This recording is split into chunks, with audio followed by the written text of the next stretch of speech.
एक नई समस्या देखने को मिल रही है। हर गली चौराहे और लगभग हर जगह सट्टे हो रहे हैं, जुआ खिलाया जा रहा है और कहीं कहीं तो ऐसा मामला है कि पुलिस चौकी के नज़दीक ऐसी चीज़ें हो रही हैं। इन पर कैसे लगाम लगाया जाएगा?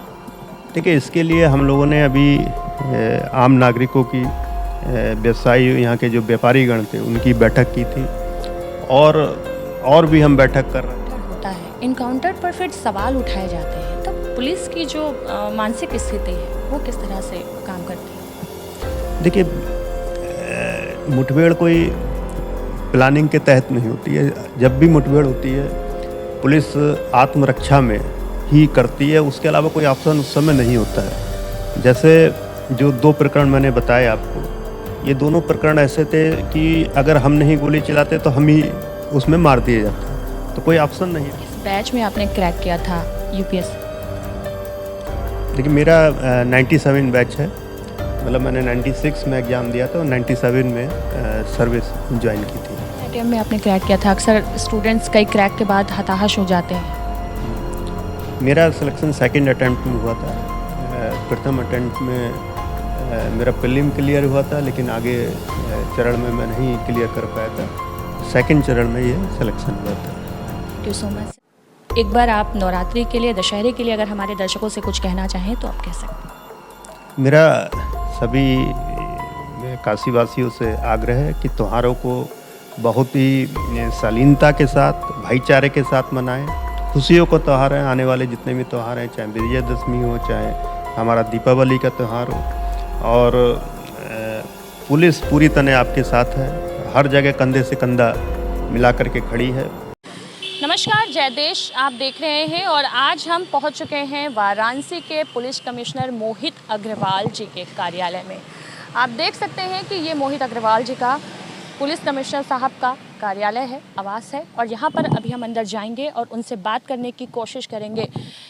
मोहित अग्रवाल सर एक ऐसे ऑफिसर हैं, बनारस शहर की पूरी कमान उनके हाथ में है और उनसे आज हम कुछ अनसुने सवालों के जवाब लेंगे। वहीं त्योहारों का मौसम है और त्योहारों को देखते हुए पुलिस प्रशासन की क्या तैयारियां हैं, इसके अलावा इनकाउंटर से रिलेटेड क्वेश्चंस, वहीं बहुत सारे ऐसे सवाल हैं जो आपके लिए जानना बहुत ज़रूरी है। तो बने रहें आखिर तक और जानते हैं किस तरह के हमारे कमिश्नर साहब ने चाक चौबंद तैयारियां की है। इस वक्त हम मौजूद हैं वाराणसी के कमिश्नर मोहित अग्रवाल सर के साथ और आपको बता दें कि मोहित अग्रवाल सर की नई पहल, जो हमेशा जब पुलिस सोचना बंद कर देती है तब मोहित अग्रवाल सर सोचना शुरू करते हैं और इनका किया गया हर एक काम जब से बनारस में ये आए हैं बहुत ही सराहनीय है। हाल ही में इन्होंने टोटो से रिलेटेड एक बारकोड जारी किया था जिसके वजह से ट्रैफिक में काफ़ी कंट्रोल हुआ है। और आज हम सर से बात करेंगे कि आने वाले विगत दिनों में त्योहारों का मौसम है और त्योहारों से रिलेटेड क्या तैयारियाँ हैं। हमारे चैनल में आपका स्वागत है और सबसे पहले नवरात्रि की आपको हार्दिक शुभकामनाएं और दशहरे की। Thank you. और आपके चैनल के माध्यम से मेरे भी सभी देशवासियों को, विशेष रूप से हमारे बनारस के काशीवासियों को आगामी त्योहारों की बहुत बहुत शुभकामनाएं और बधाई। सर, जिस तरह से दशहरा और रावण दहन के कार्यक्रम को लेकर के कोई अप्रिय घटना न घट पाए और शहरवासी बिल्कुल निडर होकर के घूमें, इसके लिए क्या तैयारियां हैं आपकी? देखिए, जितने भी दुर्गा पंडाल लगाए गए हैं वहाँ पर हमारे महिला पुलिसकर्मी और सादे में भी कुछ पुलिसकर्मी वहाँ पर लगाए गए हैं। हर दुर्गा पंडाल में सीसीटीवी का प्रबंध किया गया है और कंट्रोल रूम के माध्यम से वहाँ पर मॉनिटरिंग हो रही है कि कोई अजारक तत्व वहाँ पर यदि घूम रहा है तो तत्काल हमारे पुलिसकर्मी ऐसे लोगों की तत्काल उनको पूछताछ करते हैं, और अगर किसी गलत इरादे से वो घूम रहा है तो उसको पकड़ के उस पर प्रिवेंटिव कार्रवाई भी की जाती है। इसके अलावा हम लोगों ने जितने भी आयोजक हैं उनके साथ बैठक करके कुछ वॉलंटियर्स के ग्रुप भी बनाए हैं। जो आयोजक हैं वो भी अपने 5-5 लोग वहाँ पर लगा के रखते हैं ताकि किसी भी तरह की कोई समस्या वहाँ पर ना आने पाए। इसके अलावा जो बड़े कार्यक्रम हो रहे हैं, जैसे रामलीला का मंचन हो रहा है, कई जगह भरत मिलाप अभी होगा, तो वहाँ पर भी सुरक्षा के पुख्ता इंतजाम किए गए हैं। वहाँ पर हमारी जो पीआरबी की गाड़ियाँ, यूपी 112 की गाड़ियाँ हैं, वो उनको वहाँ पर उनकी पोजीशनिंग की गई है। लगातार वहाँ पेट्रोलिंग हो रही है। सीनियर ऑफिसर्स भी वहाँ पर रहते हैं और कई स्थानों पर हमने पीएसी का भी डिप्लॉय किया है। सारे कार्यक्रमों की वीडियोग्राफी हम लोग करा रहे हैं, ताकि यदि कोई अराजक तत्व वहाँ पर कोई व्यवधान पैदा करना चाहे तो वो कैमरे की जद में आ जाए, उन पर आसानी से पहचान हो करके उन पर कानूनी कार्रवाई की जा सके। सर, अभी कुछ दिन पहले ही टोटो के वजह से जाम की दिक्कतें का सामना करना पड़ रहा था, लेकिन जब से आपने बारकोड जारी किया तब से आपके इस काम को सराहनीय कदम को सराहा जा रहा है। तो इससे रिलेटेड अभी भी कुछ ऐसे टोटो चालक हैं जिनके वजह से दिक्कत अभी भी बनी हुई है, उनके लिए क्या कुछ आगे का योजनाएं हैं आपके लिए? देखिए, बनारस शहर जो है, जैसा आप सभी जानते हैं, लाखों की संख्या में यहाँ पर पर्यटक आते हैं और इसको गलियों का शहर पूर्व में माना जाता था। अब तो फिर भी कुछ हाईवे और बड़ी रोड्स यहाँ पर बन गई हैं, लेकिन अभी भी जो पुराना टोटो जो इलेक्ट्रिक रिक्शा हैं वो यहाँ पर चल रही थी, बैटरी ऑपरेटेड रिक्शा। और जो गलियाँ हैं बहुत सक्रिय हैं, और जो विशेष रूप से काशी विश्वनाथ मंदिर के आसपास का एरिया है, वहाँ पर ये सारे टोटो एकत्रित हो जाते थे, जिसकी वजह से जब 29,000 या 28,000 टोटो एक जगह एकत्रित होंगे तो आप समझ सकते हैं कि वहाँ पर निश्चित रूप से जाम लगना ही लगना है। तो इस समस्या को दूर करने के लिए जितने भी ये ई रिक्शा हैं, इनके रूट्स निर्धारित करे गए हैं। पूरे ज़िले को 3 क्षेत्रों में बांटा गया है, काशी क्षेत्र, गोमती क्षेत्र और बरना क्षेत्र में। और जो चालक जिस क्षेत्र का रहने वाला है उसको उसका वही एरिया हम लोगों ने आवंटित किया है कि वो उसी क्षेत्र में अपने ई रिक्शा को चलाएंगे, और उनके रूट्स निर्धारित कर दिए गए हैं। इन रूट पर वो गाड़ी चलाएंगे, और उसके बारकोड उन टोटो पर लगा दिए गए हैं। उनको कलर स्कीम दी गई है कि रेड, अगर बारकोड रेड रंग का है तो इस एरिया में चलेंगे, येलो कलर के लिए अलग एरिया है। तो उससे एक पर्टिकुलर जगह पर जो ई रिक्शा है उसका जो प्रेशर था, कंजेशन था, वो दूर हो गया है, और काफ़ी सुगम यातायात पिछले 15 दिन से या 1 महीने से, जब से ये स्कीम लागू हुई है, वो चल रहा है। इसके साथ साथ हम लोगों ने अतिक्रमण पर भी लगातार कार्रवाई की है। सड़कों पर जो अतिक्रमण हो रखा था, लोगों ने दुकानें आगे बढ़ा करके लगा रखी थी। इसी प्रकार से बहुत से ठेले वगैरह चौराहे पर जो एकत्रित हो जाते थे, उनको भी हम लोगों ने हटाया है।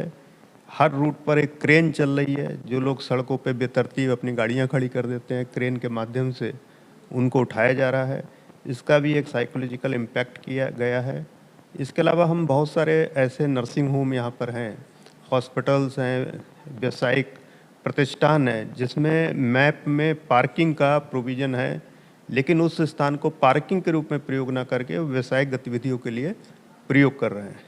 तो ऐसे स्थानों को भी खाली करा करके हम लोग पार्किंग के रूप में उसको उपयोग में उसको बाध्य कर रहे हैं उन लोगों के लिए, ताकि जो है सड़क पर गाड़ी खड़ी ना हो। सर, महिलाओं की सुरक्षा के लिए जैसे आजकल चैन स्केचिंग का मामला सामने आ रहा है, वहीं ऑनलाइन जो है स्कैम हो रहे हैं बहुत ज़्यादा, इनको लेकर के क्या ठोस कदम उठाने की योजना है, क्या प्लानिंग है आपकी?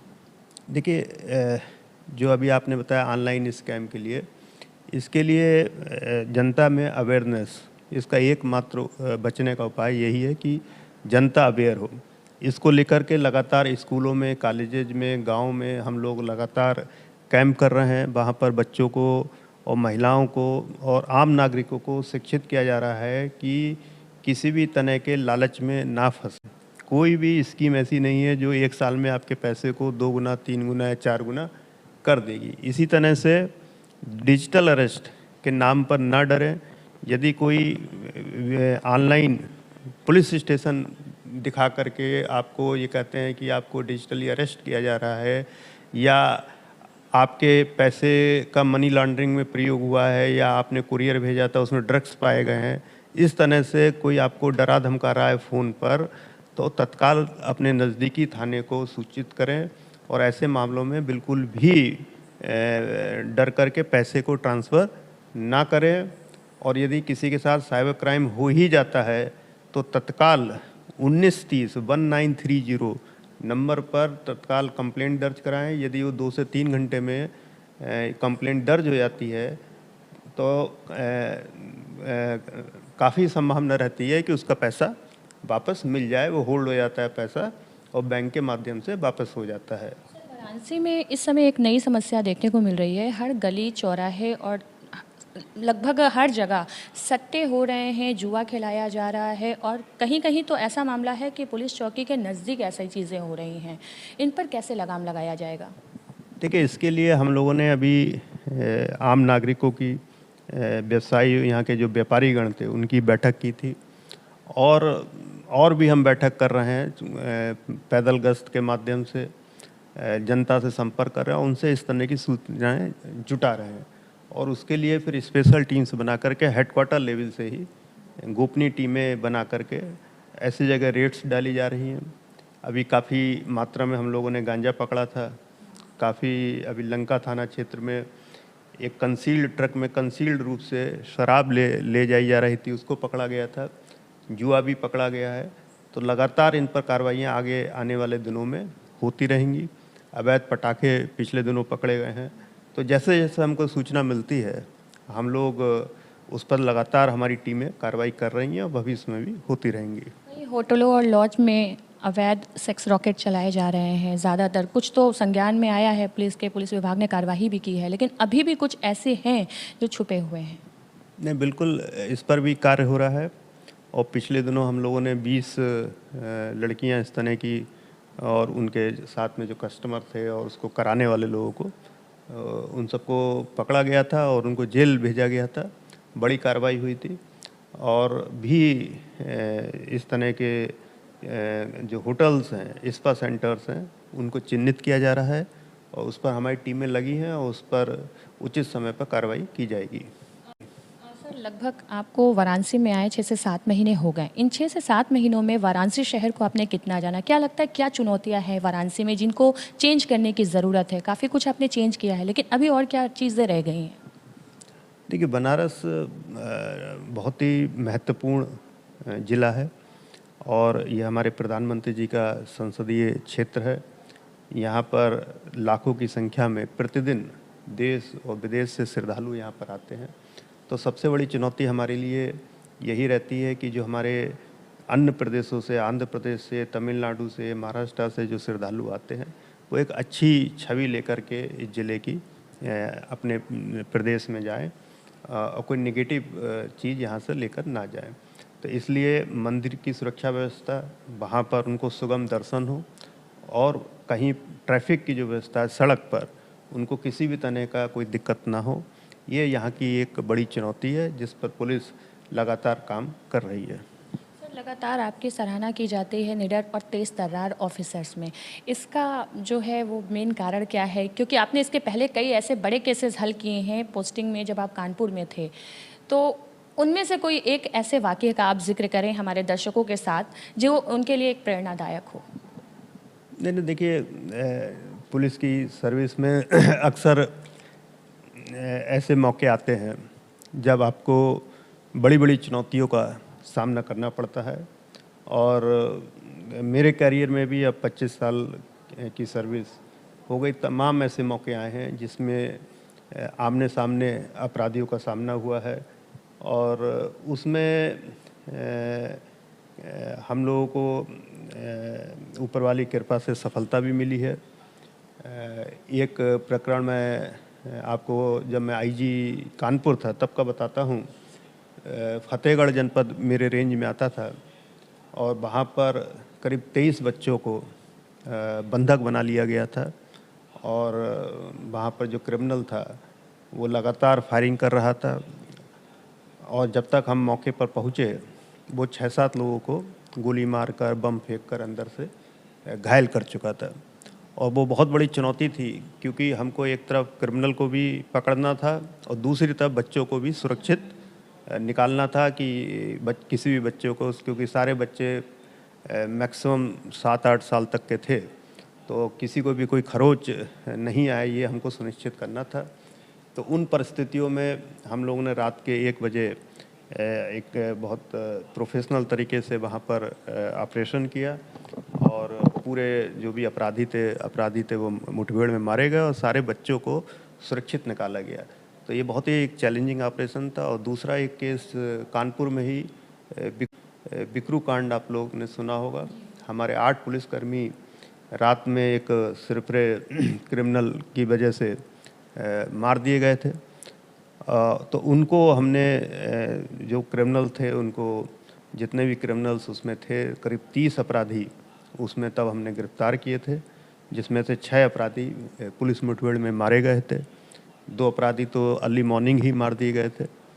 तो वो भी बहुत बड़ा चैलेंज पुलिस के लिए था कि उन सभी अपराधियों की गिरफ्तारी, पुलिस के जो हथियार लूट लिए गए थे उनको बरामद किया था हम लोगों ने। AK-47 और अपने LMG भी हमारी उसमें गई थी, वो भी, उसको भी हम लोगों ने बरामद किया था। एक आखिरी सवाल आपसे करेंगे, जब इनकाउंटर होता है, इनकाउंटर पर फिर सवाल उठाए जाते हैं, तब पुलिस की जो मानसिक स्थिति है वो किस तरह से काम करती है?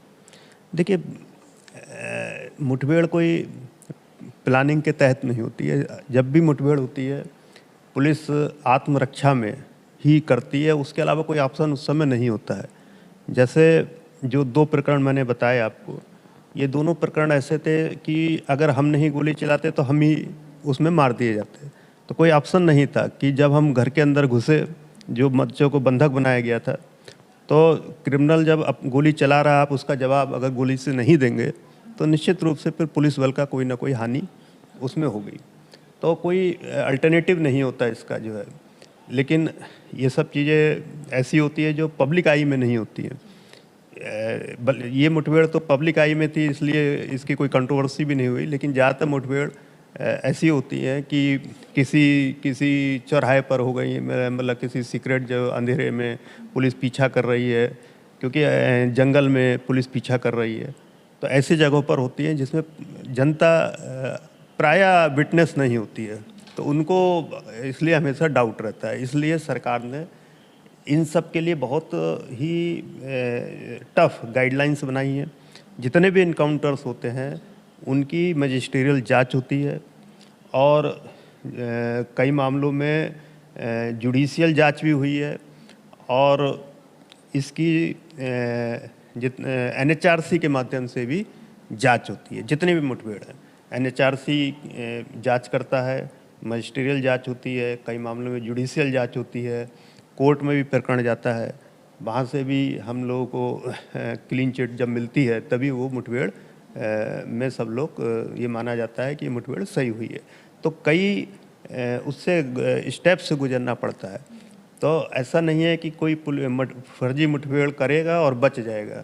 फर्जी मुठभेड़ में कहीं ना कहीं हमारा जो है पुलिसकर्मी जो है फंसना ही फंसना है, और पूर्व में फंसे भी हैं। इसी सभी पुलिसकर्मियों से हमेशा यही अपील रहती है कि गलत काम ना करें, लेकिन अगर सामने अपराधी जो है गोली चला रहा है तो डर के ना भागें। गोली का जवाब गोली से दिया जाएगा। उसके लिए पूरा तंत्र जो है, कानून जो है, हमें ये प्रोटेक्शन देता है कि आत्मरक्षा में हम गोली चला सकते हैं।